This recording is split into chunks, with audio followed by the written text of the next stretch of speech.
Bearcats fans, what is going on? This is Neil Meyer with the Front Office News, and we are recapping the Bearcats' 73-58 victory over Bryant University.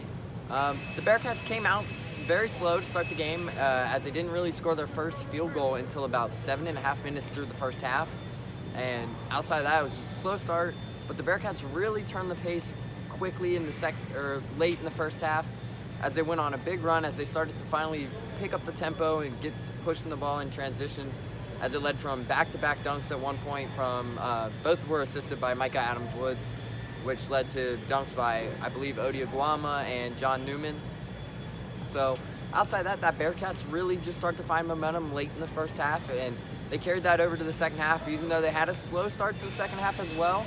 But outside of that, they really picked up the pace and started scoring, pushing the ball in tempo, and they really showed what they're capable of once their offense is clicking, as they were getting the ball, distributing the ball very well, as they had 4 players in double digits tonight, as David Julius led the way with 16 points. 14 of those were in the first half, followed by Mikey Saunders Jr., who had to see a limited role, or an increased role tonight, because Micah Adams-Woods actually got into early foul trouble in this game, where he picked up 2 fouls in the first minute and a half of this game. So Mikey Saunders actually saw a very limited role. I think he finished with about 28 minutes tonight. And so Mikey finished with 14 points on 5 from 8 shooting, 2 from deep. And then Victor Locken recorded his first double-double of his Bearcat career, where he finished with 13 points, 11 rebounds, which everybody has kind of seen flashes of what Victor can do. But Coach Miller said in the press conference post-game that he's only scratching the surface, and he's one of the hardest workers you'll ever meet, and really says, like, if Coach Miller said if himself wasn't the hardest critic on Victor, Victor would be a close second, because Victor takes the game very seriously and wants to get better every day. So that shows the kind of player we have in this program with Victor Locken, and he's shown to be a very special piece for this Bearcats team. Micah Adams-Woods finished with 10 points as well, so we had 4 players in double digits. But outside of that, the Bearcats will now have the week off after tonight's 73-58 victory over Bryant.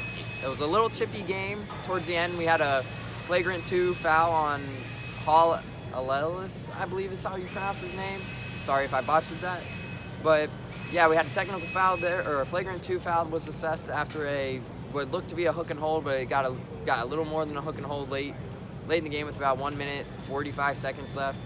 But outside of that, the Bearcats really held strong tonight, and they are going to be back in action when they go to Xavier this weekend for the Crosstown Shootout.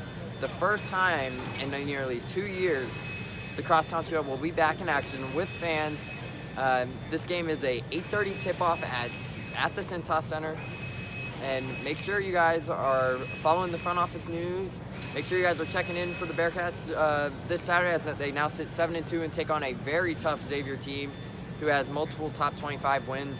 So outside of that, the Bearcats remain 7-2 on the season and remain off to that hot start they had after an early loss at Monmouth and Arkansas. The Bearcats are now bouncing back in the win column with 2 straight wins at Miami earlier this week, and Bryant here tonight.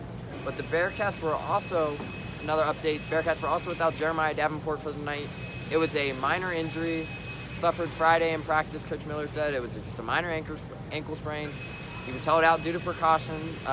Training staff said it was just a minor ankle sprain. It was probably best to keep him out, even though JD wanted to play today, Coach Miller said. It was just advised that it would probably be the smartest precautionary thing to do, is to hold him out. It's nothing serious, so just to keep an eye on that insight. So we look to have JD back full strength this Saturday as the Bearcats take on Xavier for a Crosstown Shootout. This is Neil Meyer, and I'm checking out.